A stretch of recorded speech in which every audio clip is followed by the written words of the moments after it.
and welcome to the Voice of the Voiceless podcast. This is part two of our interview with Kieran. Please like, subscribe, and share to help us grow. Thank you. Hope you enjoy. I got the phone call from my missus confirming that she's 100% pregnant. I was over the moon. Me and my cousin raced that day. I think the adrenaline must have been going for me. Yeah.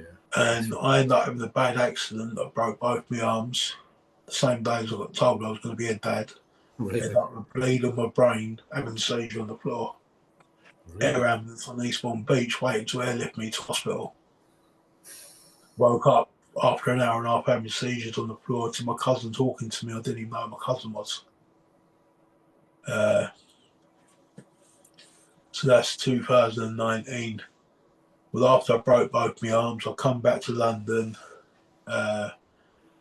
My missus was taking care of me. I couldn't do anything for myself. I couldn't wipe my bum. I couldn't eat. I couldn't do anything. My arms were locked in that position. I couldn't do nothing. I couldn't have a drink. Couldn't do nothing. I was pretty much knackered, I couldn't dress myself. Couldn't do nothing. Yeah. And I watched a few times where we had no money for food, no gas, no electric. We had no one to turn to, because people always want to look down their nose at you sort of thing if you're asking for help. So in the end, you stop asking for help.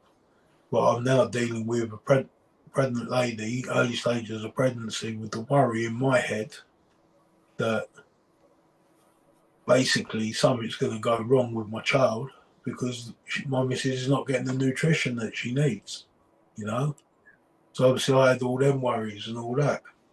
And I had 2 broken arms. I couldn't go back to work yet, but I needed money and I had no way of getting any money. That month I got £200 to live on benefits. And who can live on £200 benefits? Impossible, yeah. Obviously I went back to criminality, but I won't talk about that. But I ended up going back to a bit of criminality, and the criminality, it was because I was desperate at that point. I needed money for me and my partner to live off because I couldn't handle sitting there watching her not eat. And I think it was 4 days at one point. Sure. And if you see your pregnant missus not eating for 4 days, you're going to start worrying, isn't you? Of course, yeah. Shit happens. Social services come into our life after it was confirmed at the hospital because they do the multi-agency checks and all that. Social services come up because I flag up with the police. I flag up with social services. I flag up with probation. I flag up with them all. So basically, where I was flagging up with them all, they wanted to then do an assessment, same as my missus flagged up. They wanted to do an assessment on her as well, because she'd had a previous mental health breakdown where she ended up being sectioned. And that was a number of years before. But however, they said, no, we just want you to come in for a chat. It's nothing formal, just come in for a chat. So we're coming for the chat. We went up there, the social worker, there was an American guy by the name of Jeffrey Williams. I will name him. Yeah. Jeffrey Williams, basically, he's done the interview, but anytime we tried to address anything about ourselves, he was never interested in about my life or my partner's life. Then I thought, if you're assessing us for our child, why wouldn't you be interested in anything about us? You're only here to talk to us about our kid. Our kid that's not even a couple of months in formation, not even gone past the 3 months. And they're already talking about my child like it's a living being. So that was going on. And I thought, it's nothing to worry about. Ray weren't too interested in us. He just tried to find out about the baby. But I was stupid because I thought that. I had it in my head, well, if he ain't interested, he ain't interested. There's nothing to worry about. Yeah. He's gone away. He's wrote up his reports and all that, because one of the questions he asked me was about, do I drink alcohol? Do I do this? Do I do that? I said, no, I don't take drugs. Alcohol, I don't drink it hardly at all, and if I do, it's very, very rarely, once in a very blue moon, and that could be once in a year or once every 2 years. I might have one or two. I choose not to do it the rest of the time. It's something that I can take it or leave it. It's not for me. you know. When you've watched your mum crying into a wine glass for years, on a Friday, Saturday night, or any other night during the week that you might come home and see your mum sitting there at the table crying into, well, there's a wine bottle there and a glass there, and she's crying again because she lost my brother and lost my uncles. And with experience all that, and I'd be seeing her, it's like she was trying to fill up the wine glass, she'd be crying so much. That's the only way I can describe it, But that's what I would come home to. So for me, when I become a dad, all that went out the window, right? And even before that, it's gone out the window because I didn't really like the drinking anyway. Do you know what I mean? It's all starts to go out the window. And basically, he turned around and labelled me as like I was alcohol dependent because I turned around and admitted one day, a few days before that assessment, when I'd gone in for the interview, that I did go and have a drink that day. But that was the day my cousin's killer was sentenced to life for murder. Yeah. But that was also after seeing the CCTV of what actually happened to my cousin, of him being killed. Yeah. You can't have a drink after witnessing that. They can't hold that against you, surely not. Right. If you have a drink, when you drink, Jesus. I rang up my friend who I worked with and I said to him, I went, Reese, bro, I can't believe what I've just seen. He went, what? I said, I'm just watching 6 o'clock news after work. He's gone, yeah. I said, I've just seen my cousin's murderer blatantly there on the TV in front of me. And at the time, I got a 50-inch screen TV sitting in front of me, so it was graphic, you know what I mean? I see it, went out with my friend, had a couple of pints, but that was then obviously by the social worker taken to the point I was alcohol dependent. Then with any of the other vulnerabilities such as PTSD, my PTSD, I haven't got a massive support network because I don't mix with a lot of people because I isolated myself.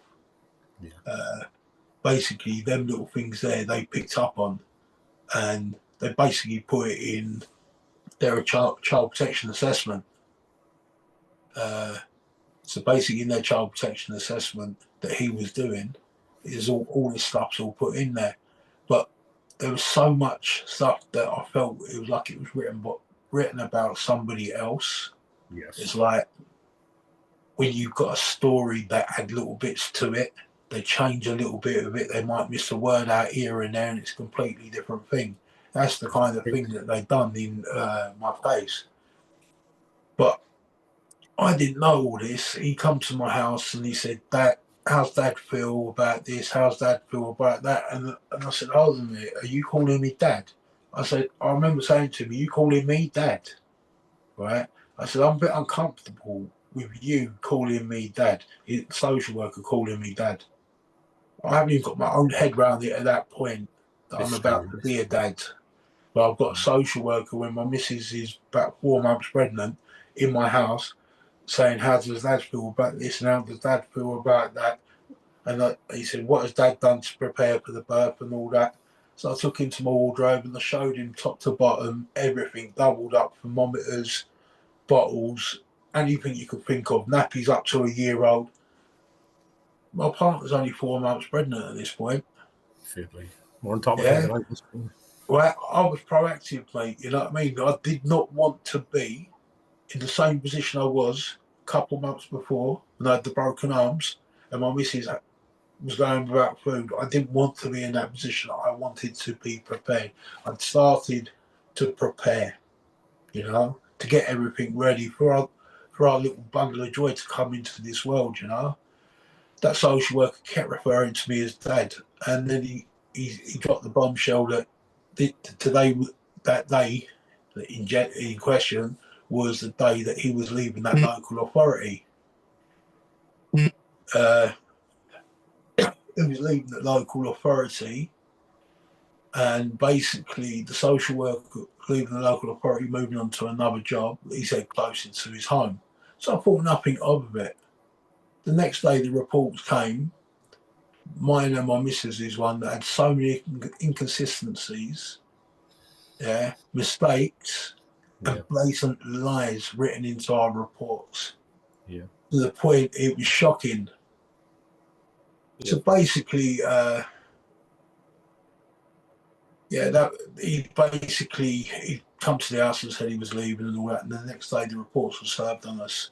When the reports were served on us, they come through the mail. He's already left the social work department. So obviously, when we open our fucking reports and we're like, hold on a minute, who are they talking about here? This is lies, this is lies. We're both of us got 2 reports, both of them done on each one of us, and they've not asked us any questions in the interview, but then they've done a report on us both. Yes. No interest in us at all, really. And then all of a sudden, the report basically destroying both our characters. Yes. Right? Yeah, like you've already heard, my story's not a nice one. You know, I'm not a saint, but as you've already heard, you know, so what they've done there that day there is they dramatised it even more, and they've made what was a horror story, they made it into a massive nightmare. Yeah. Yeah, they've made it flow that little bit more, but they've made it in a way it was more beneficial for them. But I never understood what was really going on then, because this is the early days of coming into dealing with social services. I've only ever dealt with them as a kid. Obviously, when I was placed into care at 14 years of age, I was when I was placed into care. So that's what my experience of them have been. Then I've got all of a sudden I've got this social worker that's telling lies. He's left his position. I thought, right, at the child protection meeting, I'm going to bring a lot of this up. I want this sorted out. As you probably would be doing yourself once you get your assessment report, you go there, you challenge it. I'm there trying to challenge it. You can't challenge it. I'm like, why can't I challenge it?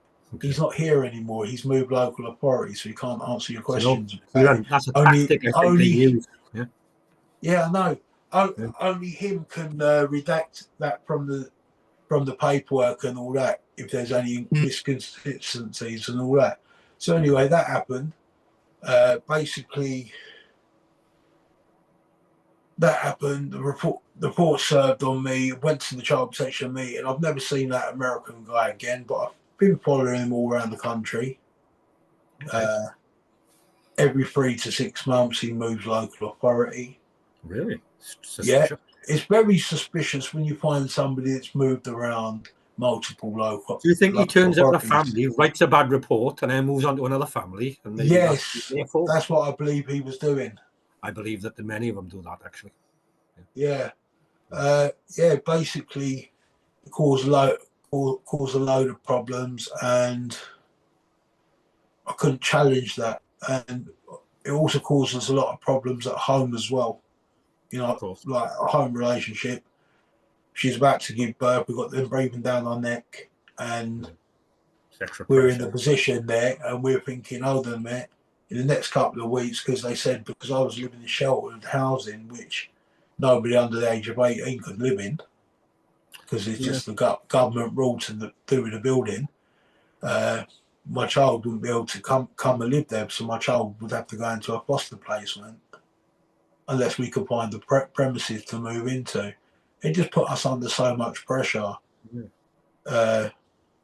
which made me want to leave. So they told you that your house wasn't suitable many months after the child, and they already knew where you lived before that? Yeah, no, basically, before my child was born, last couple of months before my child was born, they didn't want us living in the premises that I was living in. I wasn't supposed to have no one living in there with me.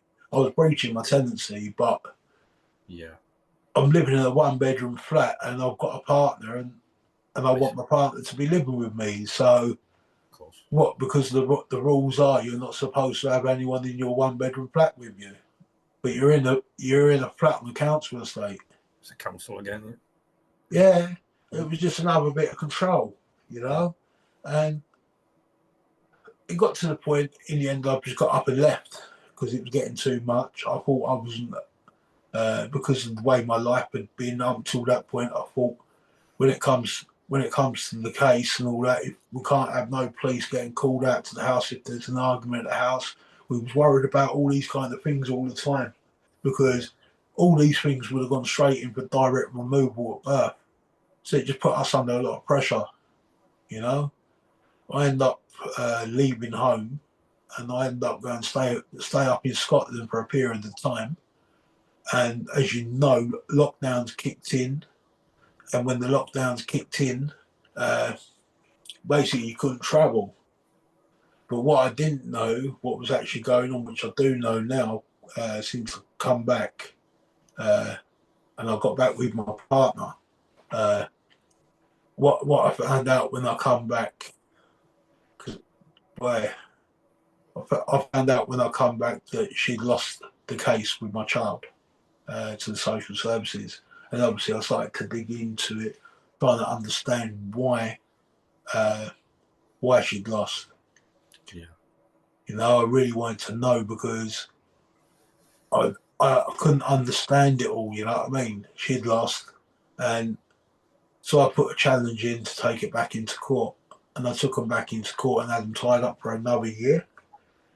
When she turned around and said to me, there was so many things like with the lies in the reports. They stitched her up on hair strand testing. They also tried to make out she was drinking in pubs and all the pubs are closed.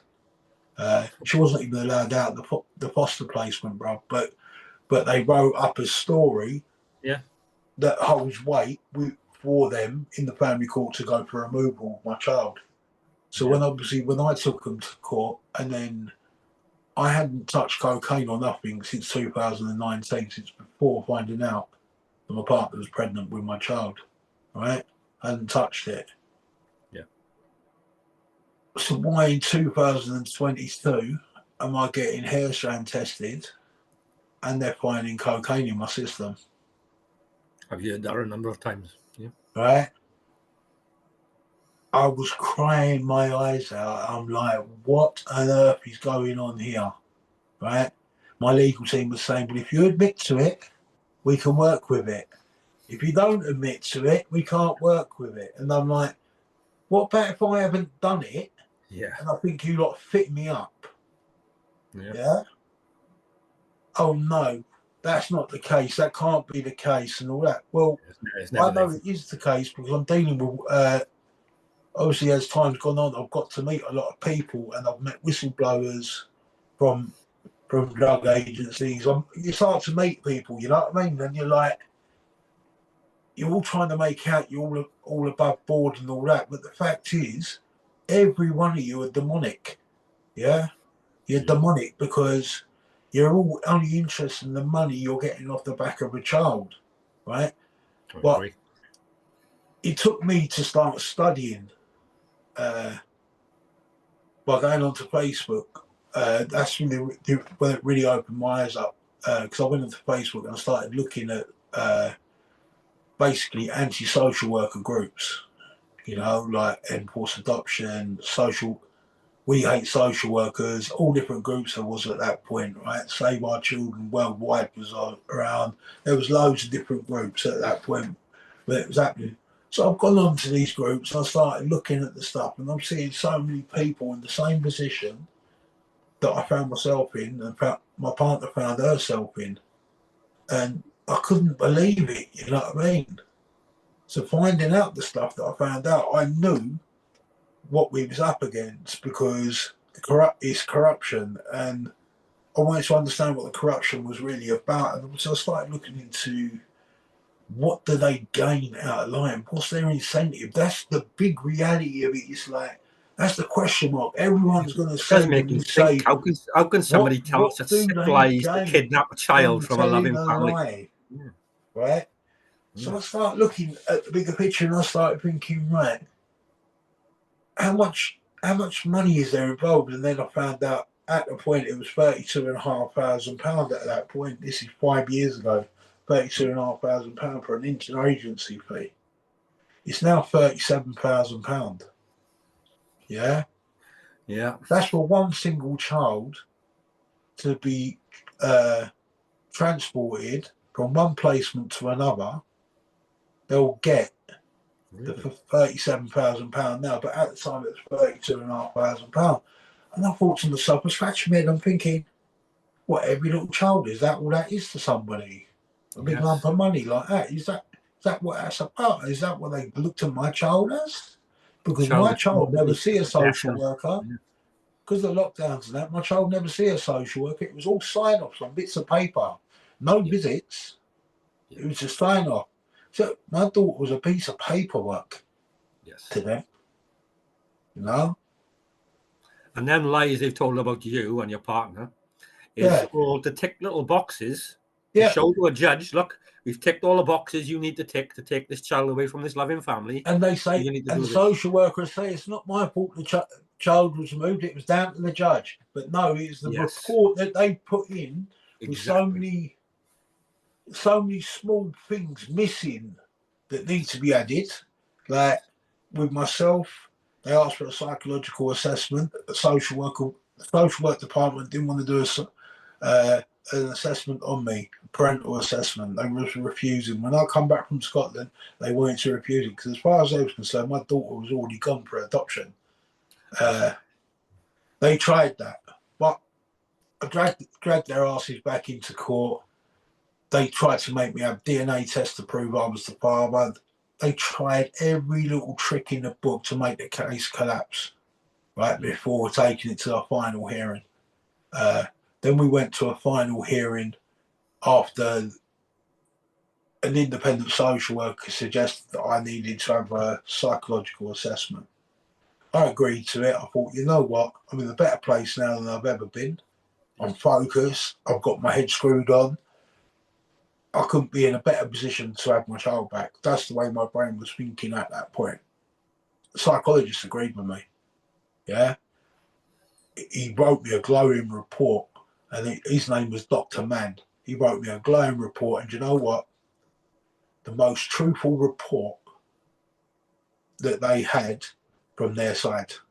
Yeah.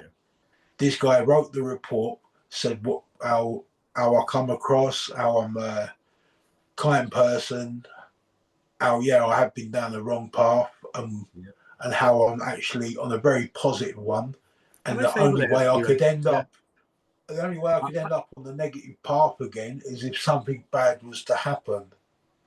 And because I was doing counselling at the same time, which was unrelated to this, it's to do with my PTSD. He suggested I could be taking the work that I'm doing there could take 12 to 18 months. Well, the independent social worker that asked for the psychological assessment never ever mentioned it. Yes. Right? Never ever mentioned it at all. You know? Do you know the way I think? The only thing that social services can't control is the forensic psychologist. They're able to control every other aspect, the guardian, court guardian, the parent and assessor. They can pretty much manipulate that. But the only thing they were unable to manipulate in many people's cases is the forensic psychologist, who often sides with the family. And as you just said, the glowing report, is usually then buried by children's services. But if it was negative, they didn't want to talk about that. Yes. They didn't want to talk about that, bro, to be honest with you. They didn't want to talk about none of that. Not even really mentioned. The only thing the independent social worker took out of the paperwork, I believe, was when there was this, there's possibly 12 to 18 months work left for me to do with my counselling. That was then suggested as 12 to 18 months of me being monitored. Yes. Yeah. Which therefore put my daughter out of my timeline. So she has to be adopted in a forever family. Right? I can tell you now, I sit here now, I've had a mental breakdown since, but that's unrelated. However, probably some of the stress of that could have led to that. But however, I did have a mental breakdown. I don't think I would have had the mental breakdown if what happened hadn't happened. Yeah? If it hadn't happened at the court and my daughter would have been with me, I don't think I'd have ever had the mental breakdown. I've not been arrested for anything. You know, they've not. I've not got the police knocking through my door all the time like they used to. I haven't got none of that. But they wanted me to be monitored for a further 12 to 18 months. That was 2022, right? Yeah. We're now 2025. I've not been arrested since 2017. Yeah. Yeah. But however, I've stepped away from that life and I wanted to have a family life. I wanted to settle down now. I thought, you know what? Leave that old life where it was and have a family for yourself. You can't keep living that life. All my friends went on and had families when we was younger. I was going on to prison, you know. I was wasting my life in there. Do you know what I mean? But there's another part of the story that I've almost forgot to tell. At one point, my partner was made live in Brixton, on Brixton Hill, when she was pregnant with my daughter. It was about 2 days apparently before my daughter was born. But on this day, my partner apparently had to be at an appointment in Clapham, but she had to get from Brixton to Clapham to the appointment. She had no way of getting there. Her ankles were really swollen. So she spoke to the social worker to inform them that she's in too much pain, that she can't travel there. She hasn't got no money to pay for a taxi. She hasn't got the money on her Oyster to get a bus. So the social worker turned around and said, if you don't want us to remove your child, you will get to the appointment, because we're going for a direct removal if you don't get to the appointment. She couldn't even walk. 2 days later, she went in and gave birth to my baby, 8 pounds and 10 ounces. Right? That's not a small baby. That's a big baby. And she wanted her to walk about 8 or 9 miles. 8 or 9 miles? Yeah, 8 or 9 miles. And did you complain about the social worker then? To be honest with you, I never complained about that social worker, because by the Complaints don't time go I come anywhere anyway. involved with the case, she wasn't involved anymore. Right? By the time I come back involved with it, she weren't involved no more. And so she's not there to question. And obviously I only find out all this other stuff when I've dug into it and spoken about it to find out what they actually done, because I wasn't here for some of it. I see. Do you know the complaints that you make, they don't go anywhere anyway. They seem to manipulate the complaints process the same way they manipulate the family court process. Yeah, of course they do. More information goes forward. They're investigating themselves at the end of the day. It goes nowhere. Yeah. Of course they do. It's a waste of time. Yeah, these lot are something a law unto themselves. It's like, I was told by the judge when I lost my family court case in 2022, day after my daughter's second birthday. The judge turned around and said to me, because the independent social worker suggested 12 to 18 months, she's going to side with the independent social worker, because all the other experts, CAFCAS and local authority who wouldn't do an assessment, all decided and all sides battering out the same thing: 12 to 18 months, 12 to 18 months he's got to be monitored for, which then puts him out of his daughter's timeline. Every one of them said the same thing. Yeah. Right? Makes sense. Yeah. So what they've done is... tactics is what they use. It's tactics. And then when you go what button to press at each time to hurt you, to take away. Then I went into the social work department, because you get post-contact through adoption. You get basically you get asked to sign a form where you agree to the post-contact adoption rules. Yes. Yeah. All rules and all that sort of shit. It's not, to me, it's not worth the paper it's printed on, to be honest with you, because basically I went in there to fill out the form. The one sitting in there smiling the whole time, I've got tears visibly rolling down my cheeks. They seem to take pleasure in what they do. Right? I'm sitting there crying over my child, and I've got this female black social worker, Natalie Adam, her name is, sitting there smiling at me when I'm signing this bit of paperwork. I'll be honest with you, people might not like this, but at that point in time, it crossed my mind, should I stick the pen into her neck?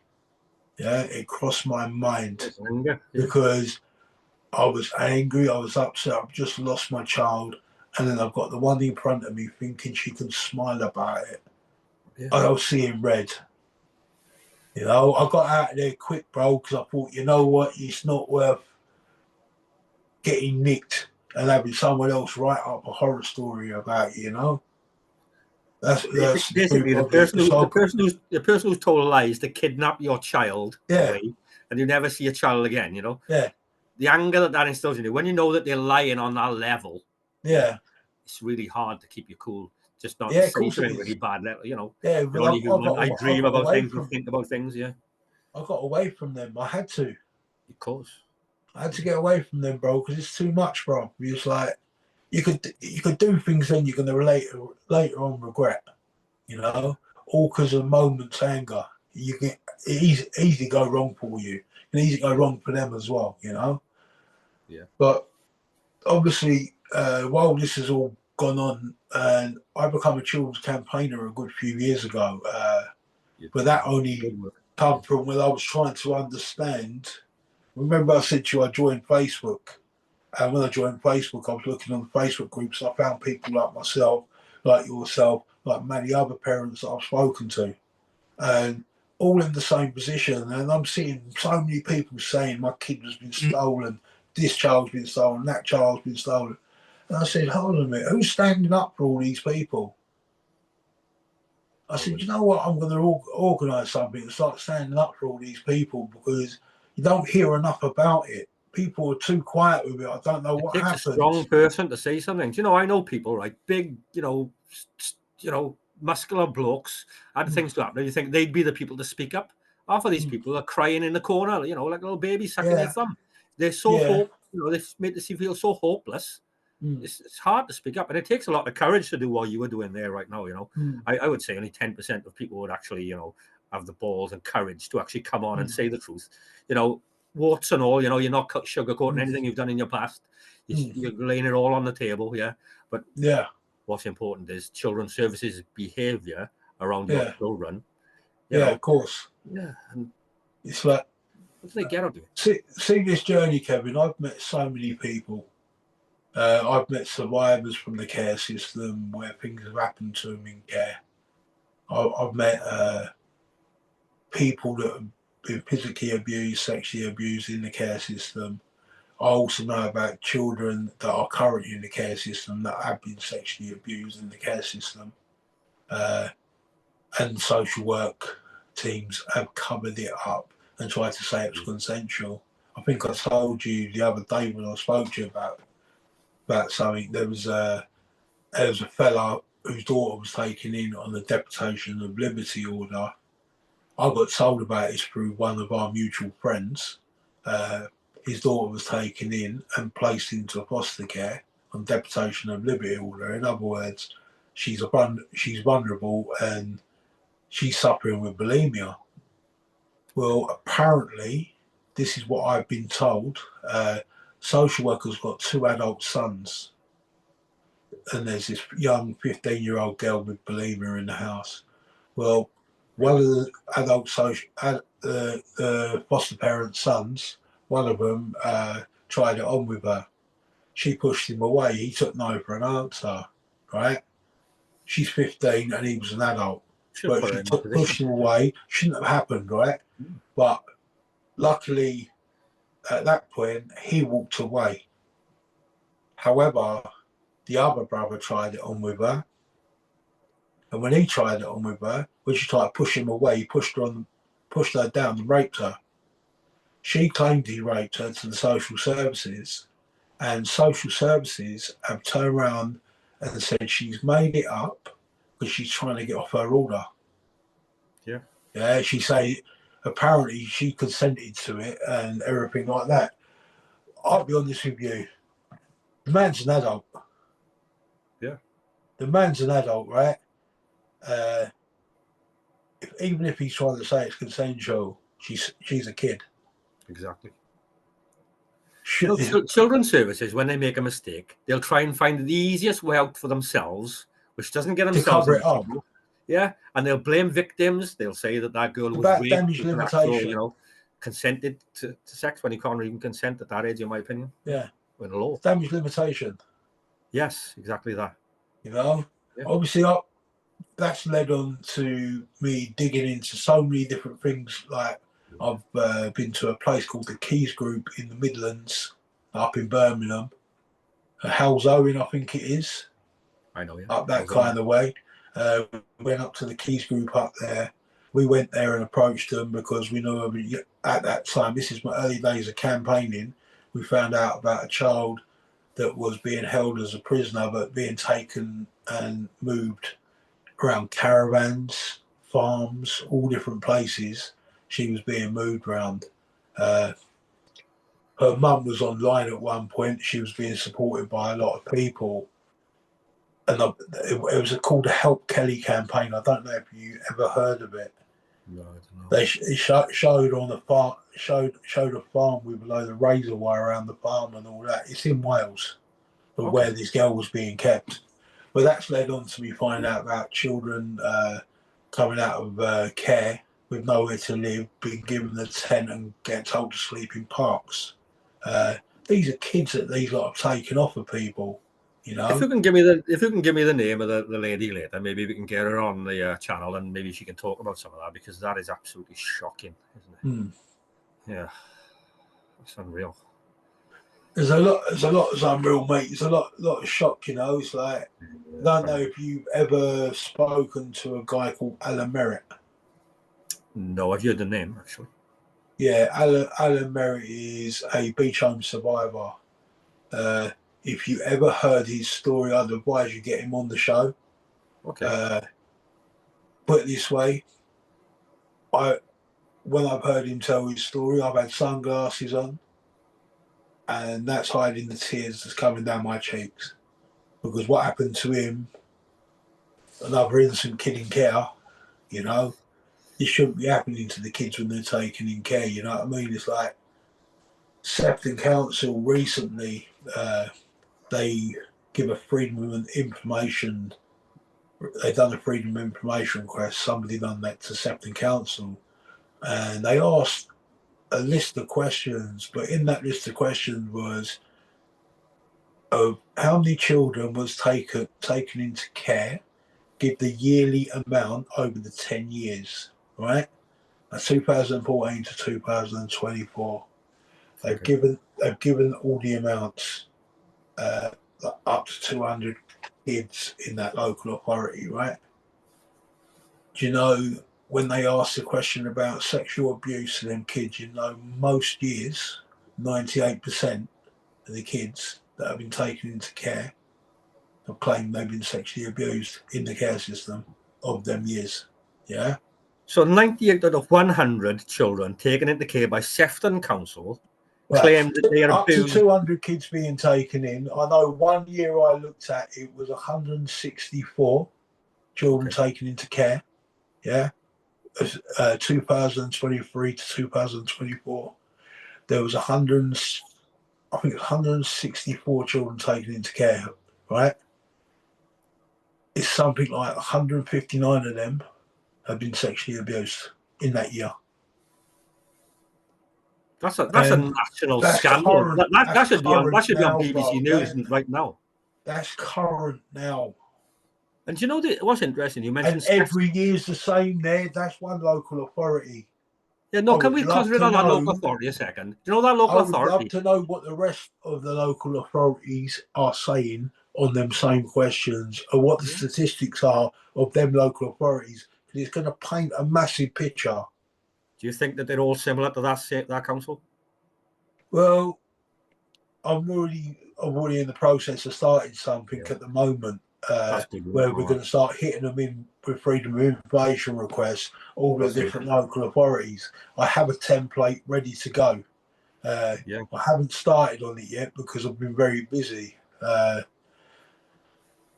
I've been very busy training for a boxing fight, which is also for children. Again, this is a different type of cause, but it's still benefiting the children. Of course.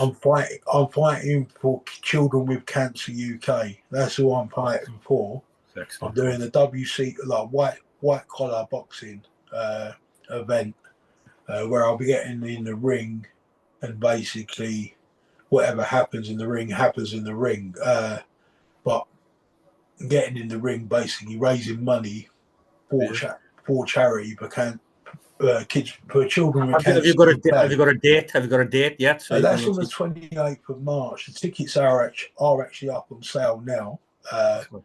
If anyone wants to go to the fight, they want to watch the fight, they want to come support me, when you buy a ticket, so I sell the required amount of tickets, please quote my name as Kieran Thomas as the fighter that you choose to support in this competition. Yeah, so that's how the tickets will go. So that fight's going on. But for me, moving forward as a campaigner, what we've got a lot on our hands to deal with now. Can I take you back a little bit for there, Kieran? Do you know you mentioned Sefton Council? Very interesting. Yeah. Sefton Council, that's where, do you remember the dance class where the 3 girls were murdered by the... Yeah, that's the same council. Yes. There are many people saying that social services, police, there were so many instances where that child, he was 15 at the time, when he was it? Yeah. They missed chances where he took knives into school. He was threatening to commit Axel. a white genocide. Yeah, that's correct. Yeah, and they failed him big apparently time. This guy slipped through the net. He then goes on to murder all them kids, and they, maim spleens needed to be removed of some of these other children as well. So they're going to have quality of life moving forward. A lot of police and children's services are in the firing line, bro, of that. Yeah. Sefton Social Services are majorly in the firing line at the moment. And when you said it, then I thought, I know that. Obviously, with what's coming out with not just sexual abuse, also the physical abuse of the kids that are being taken into care up there as well. How many kids have complained of it? Yeah. The very fact is, as you all agree, and I'll agree, and all the viewers at home will agree, children are supposedly getting taken from parents to protect the children and give the children a protective factor of their life. That's what's supposed to be happening, right? It's supposed to be giving them that protective, supportive bubble. However, how comes when they go?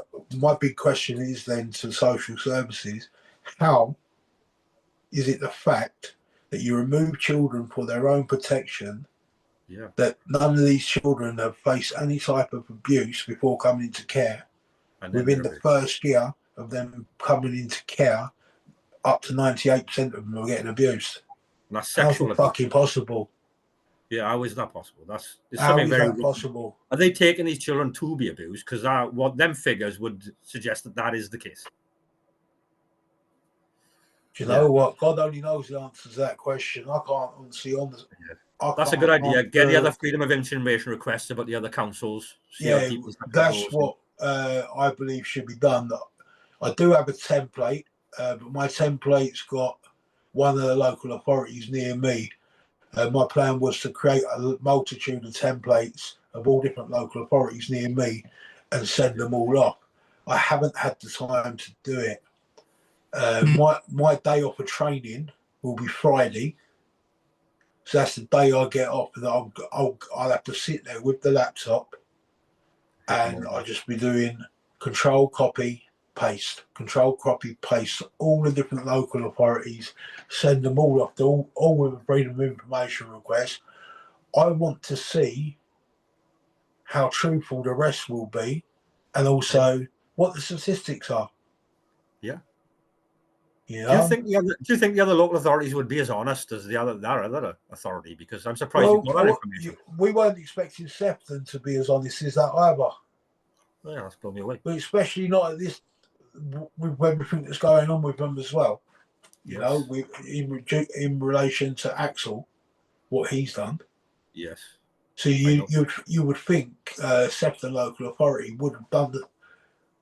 You know, they tried to cover up some of it. They wouldn't want all that knowledge to get out. It's just like they gave it to my friend, and my friend's run with it already. And I said, don't run with it yet. You need to build up your case now, you've got a starting point here to go and ask them what the fuck is going on. I shouldn't swear on your channel, but I'm not sure they could answer it's what's true. going on. But I'm just saying I shouldn't swear, but at the end of the day, if I'm not making you reality, swear, nothing in this world is going to make on? you swear. You know? It's the reality of it, though, bro. You know, it's like now a lot of the work that I do it under the Save Our Children Army. You probably see that in the banner behind me on the picture, yeah. A lot of the work we do with the Save Our Children Army, we go out and raise the awareness at a multitude of different town centres. Every month, on the last weekend of every month, we like to go out to a town centre and we speak to all the different people in the town centre. So many times now we're finding people in the same boat as ourselves that have had their children taken. Yeah, I never find that when I'm in central London speaking. But when I go into local town centres where the local people are, I actually start to find people that are in the same boat as us all.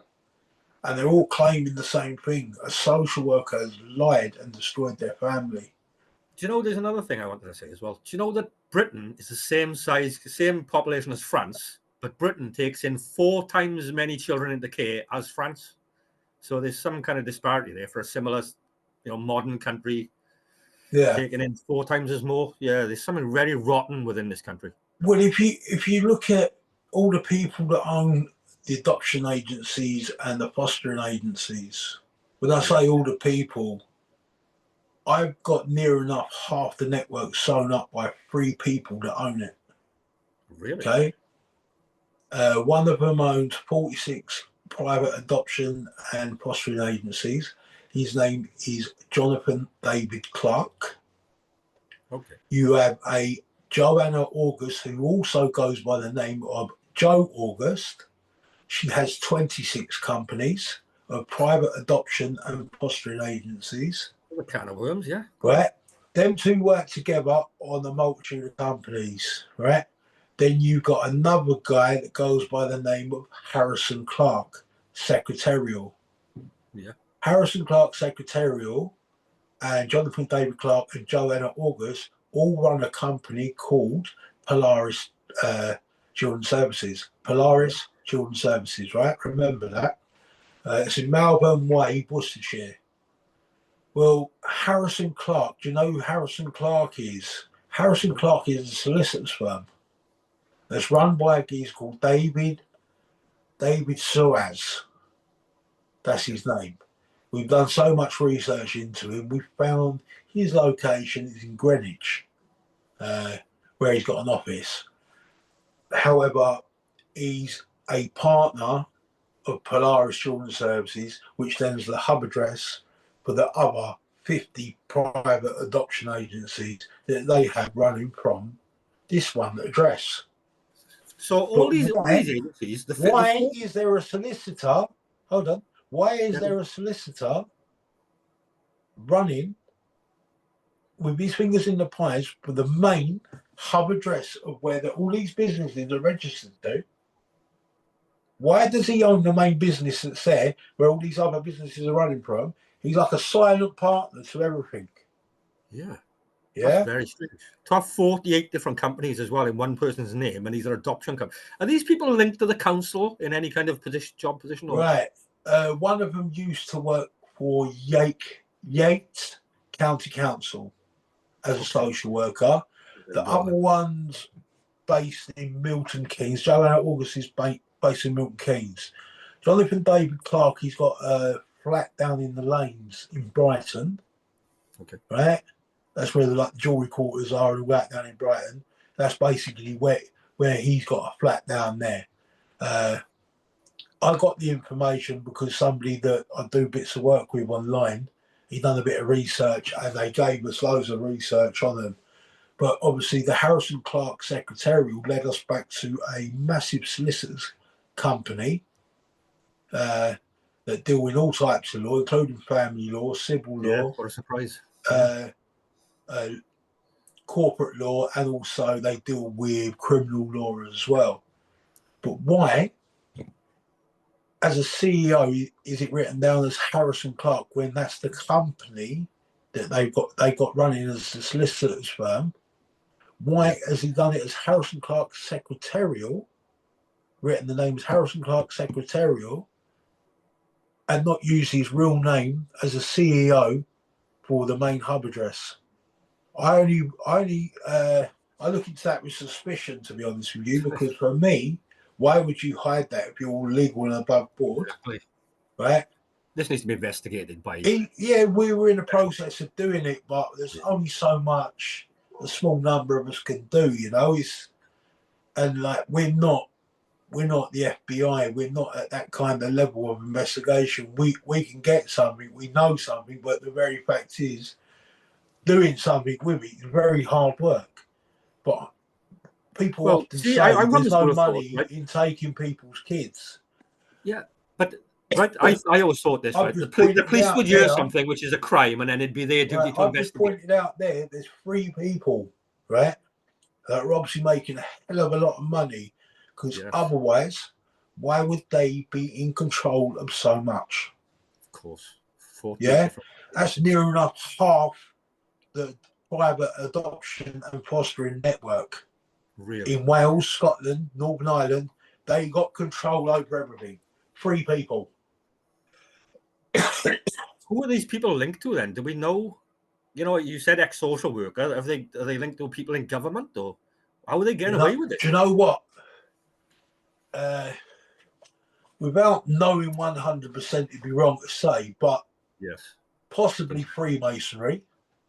Okay, I've heard this. Yeah, possibly Freemasonry. The connections. Obviously, when you're high up in Freemasons, I'll probably get a bullet in the head for mentioning them now. But I know apparently barristers, judges, people, doctors high up in these societies, they are members of these clubs. The thing is, they oil each other's palms, don't they? They oil each other's palms in them industries, and basically they make each other a lot of money, and that's what they like to do, you know. So I don't know, but the fact is, then you've got to look at the family court system, how it's all set up, who pays for it.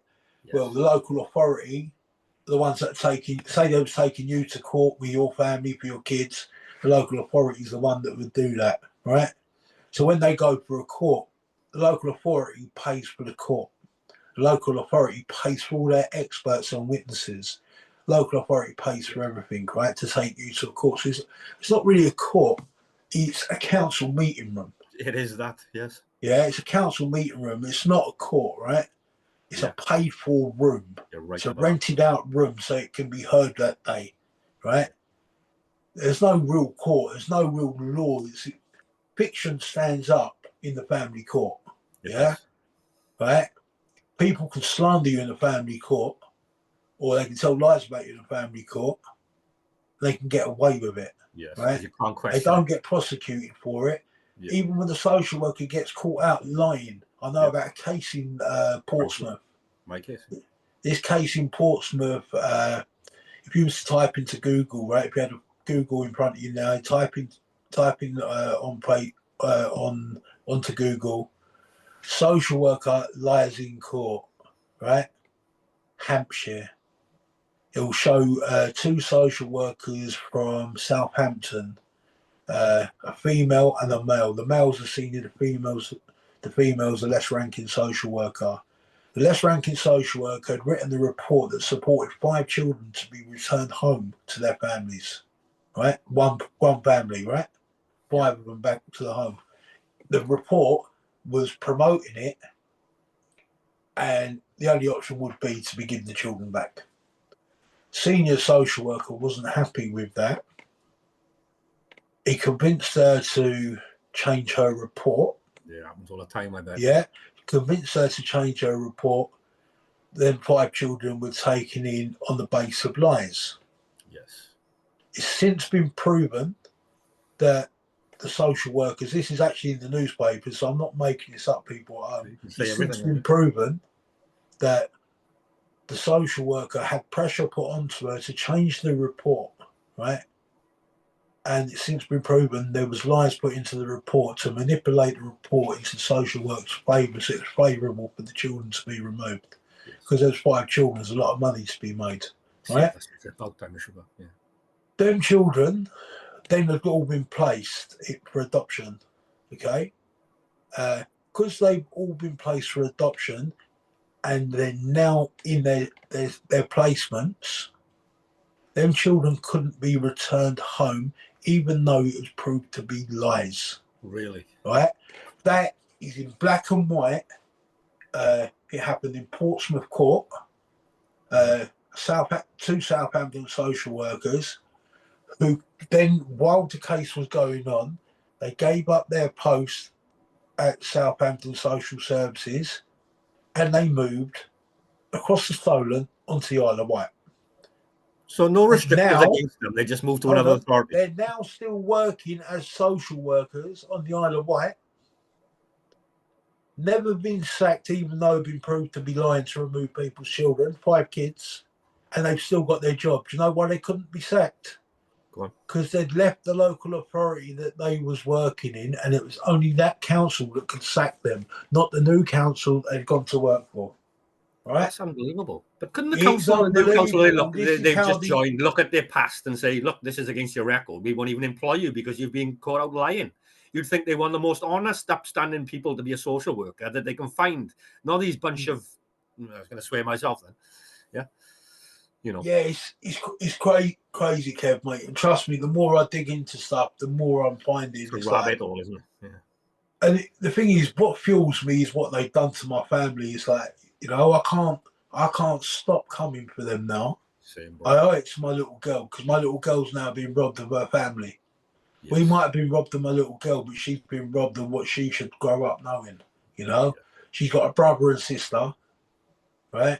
Who she's not getting to see. They're not getting to see their little sister. No, it ain't fair on them. Of course, it's not. You know what I mean? There's loads of resentment now within the family. Everyone wants to blame each other. Everyone wants to point the finger and say it's this one's fault or that one's fault and whatever else. But the fact is, it's none of our faults. It's the system was set up in a way that it's going to fuck us, no matter what we was going to do. That's how they done it.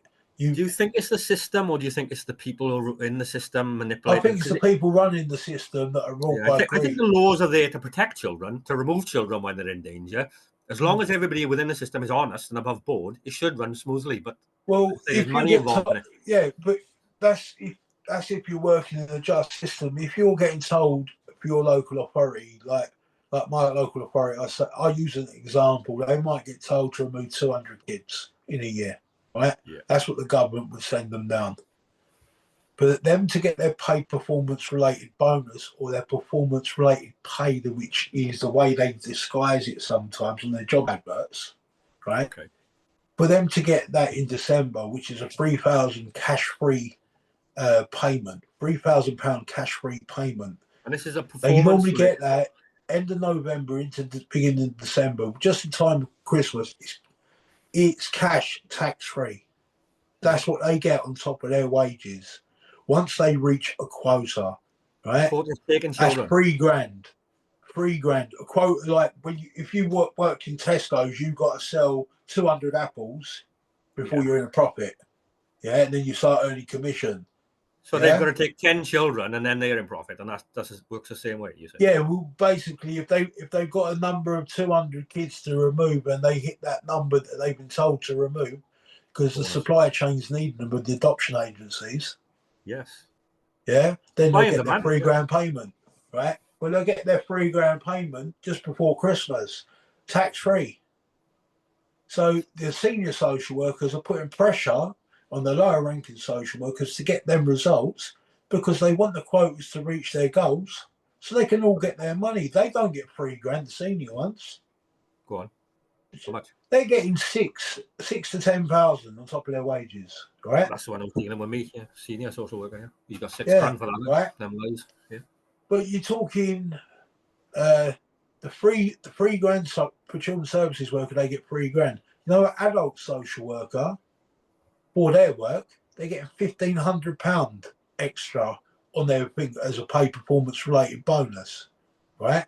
And that could be something like attendancy fees and stuff like that. Yeah. Yeah. Like if you attend all year round and you don't pull a sickie, you get so and so, but they only get up to £1,500 for the year. Whereas a children's services worker are getting £3,000 a year extra on top of their wages. Yeah. And 6 for the senior ones.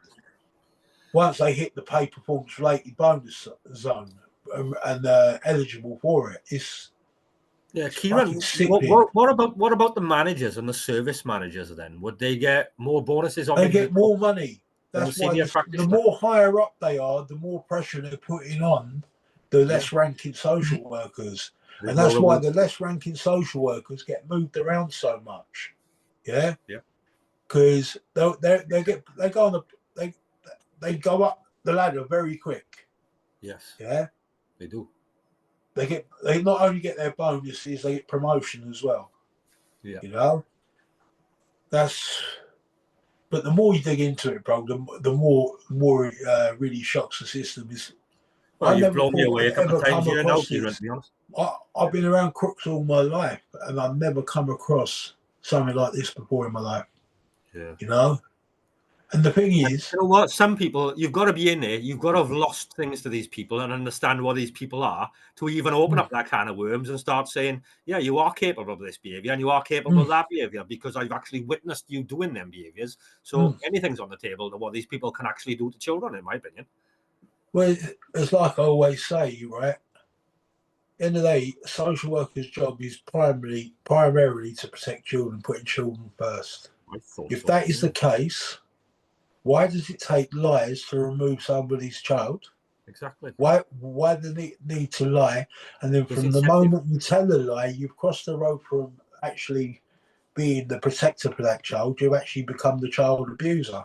Yeah, you're a child abuser enabler, and an abuser themselves. And nothing to them. You know? They'll go home, right, and they look at themselves in the mirror and sleep, softly and all night without waking up, as if there's nothing to them. Yeah. And the families that they're doing this to can't sleep, can't eat, can't function. Yeah. The For years upon years later, mate. For years upon years later, bro. I've met people sleeping on the street that couldn't take it no more because what they'd done to them when they took their kid from them. Now some of these people are on the street, drug dependent. Yes. A lot of people that lose their kids can end up drug dependent, alcohol dependent because it's stress. And you want that escapism. You don't want to be in the reality anymore, especially when you're missing your children. Yes. It's savage, bro. I'll be honest with you. It's the worst thing I could have come across, and I always say I didn't choose this journey. This journey's chosen me. If I hadn't had the child and I hadn't experienced it, I wouldn't have known about it. I'd be like everyone else that walks past in the street when they see us out talking about it. I'd be like them. I'd be thinking, that's never going to happen to me. I'll never pay no attention to it. Yeah. Now, I know how real it is because I've seen it with my own eyes. I've seen what they've done to my family. In the last I've witnessed 10 years. them do it to so many others as well. People are more open to this information now. Yeah, people are more open to this information. Their families have been hurt by it. The grandparents can see what's happening. The aunties and the uncles can see what's happening. The problem we've got, Kev, right? A lot of these people are coming to Facebook and places like that when it's too late. Yeah, because they're walking around with blinkers on thinking, I'm not going to rely on social media. I'm not going to go with them for advice. By this point, you probably signed the Section 20. Exactly. Yeah. Right? Because you've been led into it thinking you have to do it. You've probably chosen a local solicitor because the social worker recommended it.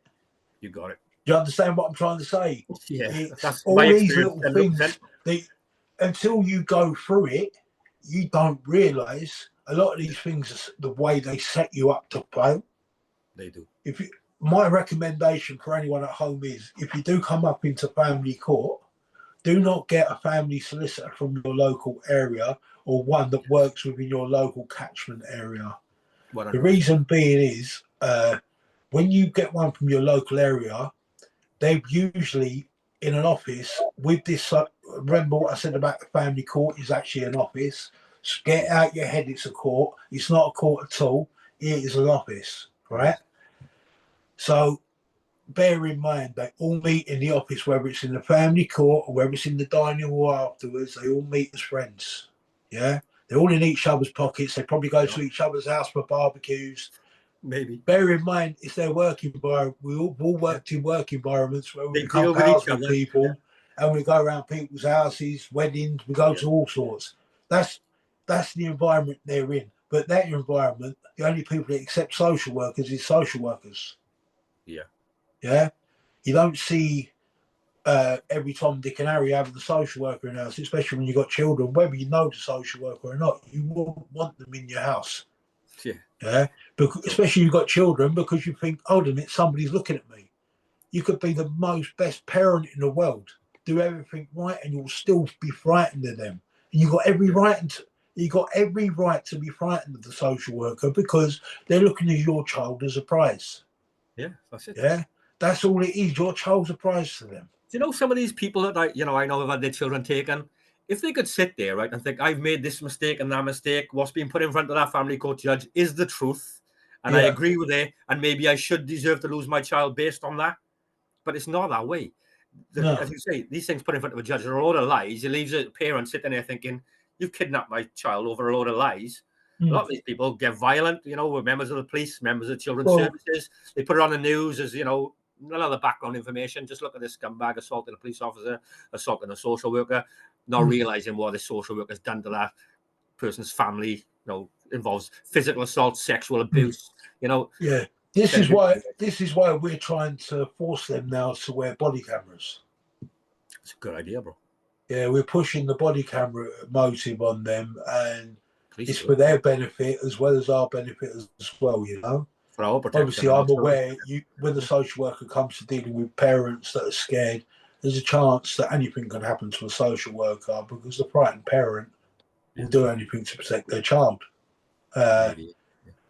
Quite possibly, they could end up harming the social worker when the social worker comes out. It's been known that social workers have been stabbed. I don't condone violence. I'm going to put it out there now, but I can understand it. You put your mind into somebody that's frightened, thinking they're going to lose their child. The sky's the limit on what they're prepared to do in that situation.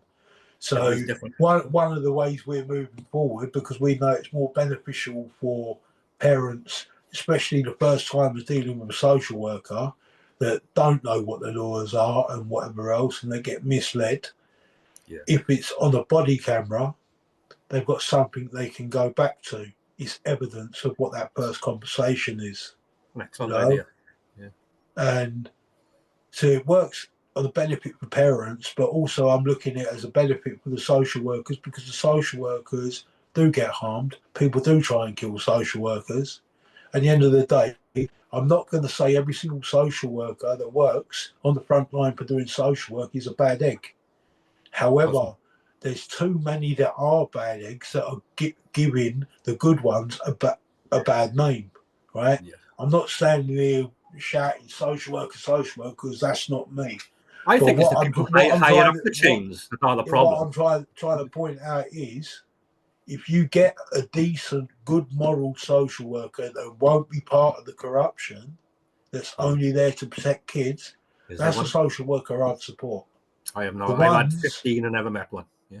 The ones that come into your life and they're there for 3 minutes or 6 months, and then they've told a load of lies and moved on, so you can't challenge them. Yeah. Them ones there, I've got a lot to say about them type of people, you know what I mean? Because we know that's a game for them. Kieran, though, who's moving them about, these local authorities or the managers, the service managers? They're accepting them in. They joined as an agency worker. Right. The reason they joined as an agency worker into the local authorities and work as an agency worker, they're not contracted then to the local authority. So they're not answerable to the local authority. So if they get caught out on lies, the local authority is not answerable to them because they're classed as an agency worker. It's a cover-up. Yeah. It's a cover-up. They all sit there like butter wouldn't melt. Like, they don't do this, they don't do that. The more I dig into it, the more exposure that I'm finding about what they really are. Yeah. It's sickening, bro. It's So you The got thing is, social workers how does that somebody are sleep put at there by night? private companies, then like agencies. You don't know what training they've got, what of. So they're trusting this agency to bring social workers to the council. Yeah. We don't know who these How do they companies are, sleep at night? but they If do. they look, listen, how does anyone get up in the morning, put on their shoes and socks, right, and think, you know what, I'm going to have a great day today. I'm going to just destroy some families. I'm going to tell lies. I'm going to get my nice new car at the end of the year, or my nice whatever else I'm That's saving what it's for. about. That little bit of money, I've got to do what I've got to do to get that bit of money, that nice little holiday. It's not even a lot of money, though, is it? I've got to have my hair done. It's not a lot of money. £3,000's not a lot of money, but £3,000 tax free on top of £38,000 a year is a lot more money than the Well, some person people was kill their granny for expecting. a tenner, and I think half of them work for children's services and the police. What's that? I think some people would kill their own granny for a tenner, right? And I think some of them people work for children's services and the police. You know, that's just the characters they attract. Well, you've only got to look at the social worker recently in Bognor Regis, I think it was, social worker, indecent images on his phone and also trying to meet a minor, a social worker, children's social worker from Bognor was trying to meet a minor. Was it male or female? That was in care. That was in care, right? He's recently been sentenced. There was another one in Croydon caught with child porn. Yeah, Yeah. that's what I'm saying. But these lot, they've got a thing called future risk of emotional harm, right? Which possible future risk of emotional harm. It's ridiculous. The mere suggestion that there could possibly, your child could be possibly at risk of future emotional harm could be because you got a learning difficulty or you got a mental health defect, something. Or you Right? shouted at somebody once last year. They'll say you could shout in front of your own child. Something like that. But if you're vulnerable, if you've done it once, they'll think you'll do it again. Yes. Right? Yeah. If you show any kind of vulnerability, instead of helping you with your child, and molding you into the best parent you can be for your child, which that's what they're supposed to do to keep the families together. When they turned up. Yeah. Right? That's what they're supposed to do. Yeah. Why are they not doing this? Why do they find the vulnerability and actually exploit the person's vulnerability? They'll find it and they'll manipulate it because there's money involved. Root of all evil. And there's no more evil than some of the creatures I've met there. I believe in their training, if they find a vulnerability, that is when they need to start looking at removal of a child. Where on earth someone with a vulnerability is a reason to remove someone's child? That's wrong. Everybody's got some kind of vulnerability. You know, you've got to attack it and exaggerate it and lose anybody their child. To exploit it, it's a way to make their case stronger and make the person look in a negative light. Any little vulnerability, that's the thing. People at home, you might think it a good thing to tell them about your vulnerabilities. If it's not known about, please, this is coming from me, do not tell them stuff that they do not need to know. All right? Yes. Because even if your doctor hasn't recorded it, you might turn around and say something along the lines, I'll get a bit panicky here and there. All of a sudden, that panicky is, he's having panic attacks. Yes. Yeah? Yeah. But it's not two different things. I get a bit panicky. If I'm a bit late for a bus, I get a bit panicky. I get a bit hot and sweaty. Because it's not a serious thing, but somebody could exaggerate that. I mean, but it can be converted into something serious for the benefit of them. So just bear that in mind when you're dealing with these people. Do you know what? I'll say that. Even to the Guardian, I remember saying once I was nervous about meeting her the first time, and she even used as a negative. And obviously, I had this woman come to my house, making sure my house was clean, making sure my boy was healthy, fed, and all this other stuff. And because I'd said I was nervous about her coming there, she used that in a negative light. So they'll use anything, bro, you know? And another thing, when you think of social services, you think, they're a service, they're to help. I can tell them about this little problem and they'll help me, do what's best for my child and the two of us to move on. No, that is the opposite of what they do, and you're correct. And you shouldn't advise people not to say think this and that, but that's exactly what you got to do, because you give them a little inch and they'll take 10 miles. Yeah. They'll give them a little of tiny course. opening and they'll just take everything from you just because you've admitted something innocently to try thinking that they're going to help you. And you'll end up losing everything based on your own honesty. Yeah. Yeah. Which is what they've done to many people. Trust me. But I never thought I would experience something like this in my life, to be honest with you. I didn't think it even existed. And like I said, I've been around a lot of people in a dodgy, murky world, you know. It's like, but then to see this evil that's going on, It is evil. And it's going on at government level. It is. That's the part. And it's when you finding the information that I'm finding, and believe you me, there's been many sleepless nights because the information that I've been finding. Of course. In the day, this is people's kids, you know. Yeah, the real lives. And there's, even now as we speak, tomorrow is Monday. You've probably got a family court hearing going on tomorrow where there's going to be a multitude of people that's probably had social worker telling a lie in the report. Yeah, to remove their child. There's so many. The reason we don't hear so much about the positive cases, because there very rarely is one. I think so. Local authorities do not want to be seen to be losing every penny that they've got. Yeah. And they don't want to be shown in a bad light as well, even to lose a case in a family court case. They will, you know, it shows up as being, you know. Being the main investor in the whole arena, that's what I'll call them, the local authority being the investor in the whole arena. They pay for the judge, they're paying for the clerk, they're paying for Cass Barrister, they're paying for the solicitors for Cass, they're also paying every bit of legal fees other than the legal aid board that's helping the defence. Yeah, that's the only part. Yeah. Everything else is paid for by them. So they're paying for something. They control. They can't be seen to lose everything that they've invested.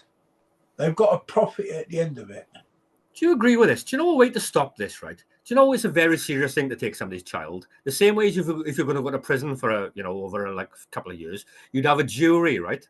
I think that if it was a jury involved in these family court cases, jury. They wouldn't get away with doing these things. I think it's been said before, you can only legally take somebody's child away from them with a 12-person jury, without consent. Well, they also don't do that. Yeah. But obviously, in this country, they don't care about your consent. Of course they don't. They waive your right to consent on a lot of subjects, you know, and they tell you've basically done that informally. In other words, you haven't got a choice in it. You just got to consent to it. Yeah. You know what I mean? Yeah. And some people just think, they're children's services. I have to do exactly what they say. Sign this piece of paper. Before you even realise that they're pulling all over your eyes, you've lost everything anyway. Yeah, well, that's the thing is, like, many people, when they start dealing with social workers, they think, you know what, the social worker will say to them, don't worry, if you work with me, you got no problem. Yeah. I'll work with you. We'll be fine. Don't worry. That's what they come out with. Yeah. Right? But let me tell you now, the moment you start working with them, your goalposts change diameter. Yeah? They get bigger. Of course. So all them little targets they give you, all of a sudden, because you're working with them, they start giving you more and more and more and more. Yeah. The majority of them targets they give you are never mentioned within your case. Is set up in a way to manipulate you, to paint you in a bad light. Yes. Like if you were someone to have known to have an argument with your partner, I'm going to use this as an example, right? And you've had an argument, it's been a shouting match, police have turned up at the house, right? Say for instance. That would then go down as a verbal domestic. Yeah. It comes under the domestic violence thing, even just a bit of shouting and arguing, right? It does. Yeah. It does. So if you go into the family court and say, yeah, I did have an argument on this day, oh, you've been domestically violent. And you're like, hold on a minute, what are you on about? Because you've admitted to having a verbal argument. Which As people do easy daily. as that, they can Some turn people. around and say it's domestic violence. They can turn Yeah. around and suggest possible domestic violence. And again, social worker using possible, right? The big question mark, a possibility it Yeah. could happen. But it's also a possibility it can't happen as well, Yeah. right? But they only ever can get to it can happen. Not What it they're can't actually happen, doing it for is it a can thought crime, happen. you know? Yeah. They think that you might be able to do something, so they already pretty much say you're guilty of it and then take away your children based on it. Trust me. They've already convicted you of something they think you might do. Yeah, trust me. Yeah. I don't know law. I thought it used to be innocent until proven guilty. You are guilty Yeah, until you're proven innocent, and they mate, don't give you a chance to prove yourself family innocent. court, doesn't matter whether you're innocent or guilty, you'll be You can't treated prove the it. same way. It's whatever way fits their bill. When I say their bill, the money that they need to make. I have a friend who's a personal friend who's had a court case that cost them £250,000 to take him to court. Plus, there was loads of other money spent because his child's got additional needs, right? Cost them thousands. In the end, after his child was supposed to be getting taken and placed for adoption, they decided to give his child back to him because it was going to cost them too much money. How about that one? Yeah, that's insane. And that's my personal friend who I Yeah. see a couple of times a week. You ever take a child because it needs to be taken, or you don't? There's no like in between. Yeah. Well, they gave the child back. Yeah, that says a lot on its own, doesn't it? Yeah, they gave the child back after. I've noticed this as well. Because They don't when go the after child was people with placed for money. adoption, the child was placed for adoption. And when the child was placed for adoption, basically they realised that the kid had additional needs, and it had been said all the way through the kid had additional needs. Well, now to the point they've given the child back, and now they've signed the case up. That No says a real lot. involvement at all. That's shocking. It's cost them too much money, and that's what one of the social workers turned around and said. The case has cost too much money. That's why they had to go back on it. Really? Yeah. So they want to take a child as easy as possible with as little cost to them as possible Yeah. to make sure that their bottom line profit is stays in the. Hence the reason they don't want children in foster care for years. They only want to use the foster care placements now for babies. Yeah. Yeah. Because the kids of teenage years and all that, right? They're already in foster placements, a majority of them. The ones that are at the end of their foster care and all that, some of them are now being kept in like travel lodges, yeah, travel lodges, caravans, because they haven't got the placements for them. So what they do is they'll put a social worker in one of them with them for 8 hours a day, and then another social worker will come over and change, and that's what they do. Costing a fortune in wages, and obviously not Costs good a for the child's fortune in development. wages and everything like that. But the fact is, it doesn't cost the social workers money. It's costing the UK taxpayer the money because the money's coming from the government purse. Pay for it all. Hence the reason I'll never pay council tax.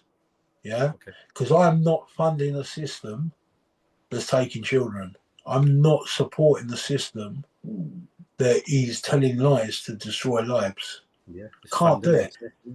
I'm not. I would stand in a court and they ever ask me to pay council tax, I'm going to tell them the same thing that I tell them all the time on the phone. I'm not paying you. You've stolen my child. You made plenty of money off my child, which I didn't choose for you to do.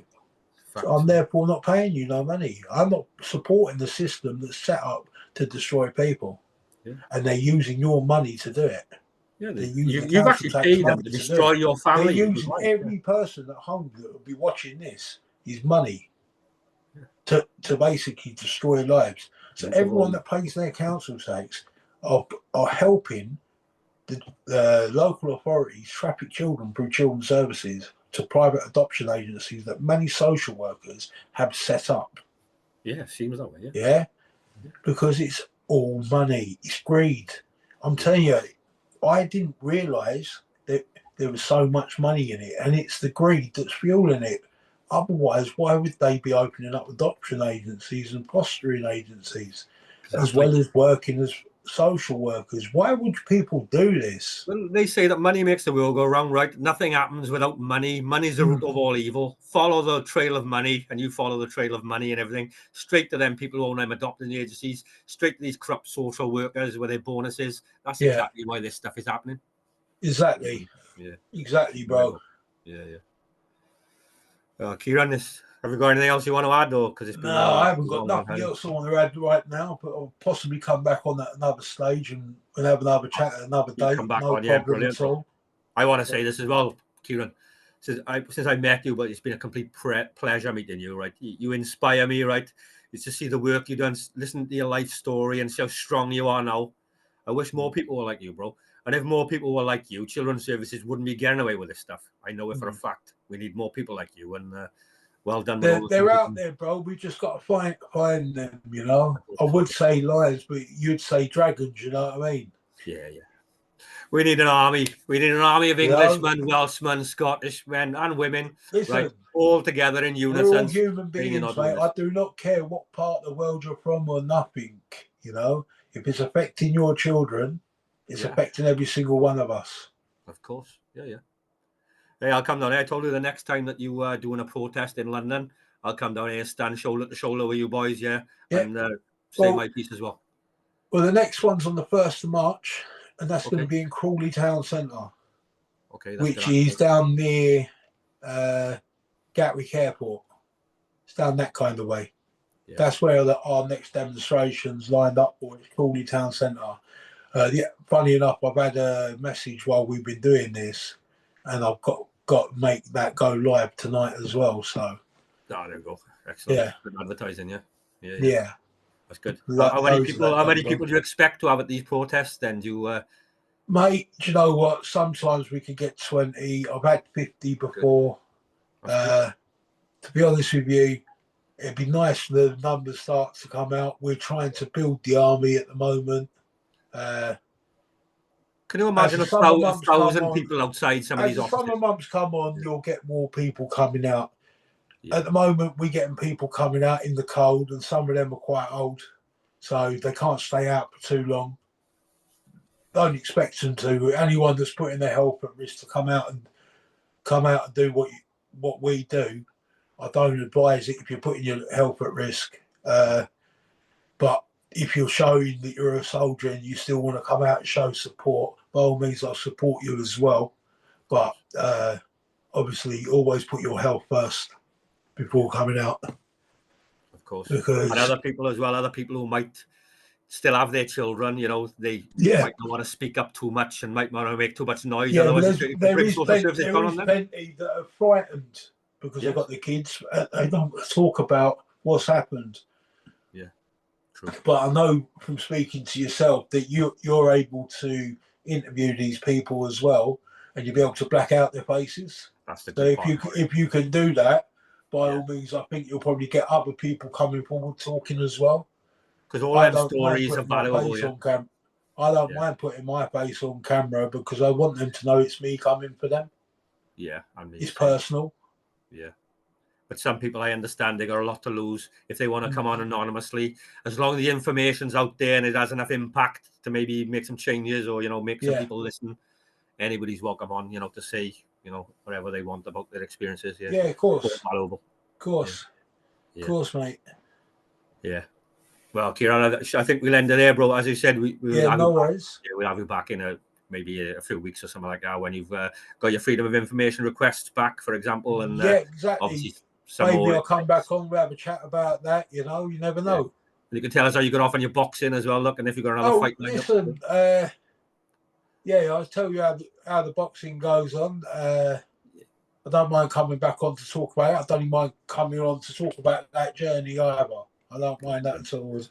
Appreciate it. It's all for the right reason. So I'm here for that. And at the end of the day, as far as I say, it's not about me. It's not about you. It's about the kids. 100%. And as long as everyone always thinks like that, we're going to move forward in leaps and bounds. Yeah. Lovely speaking to you, bro. Lovely speaking to you as well, Kieran. You're Lovely totally speaking to gentleman. you. Yeah. All right. Good man. Right, we'll see you Sweet, soon. brother. Appreciate it. All right, Thank you, sweet. my friend. Cool. Talk to you soon. Bye-bye.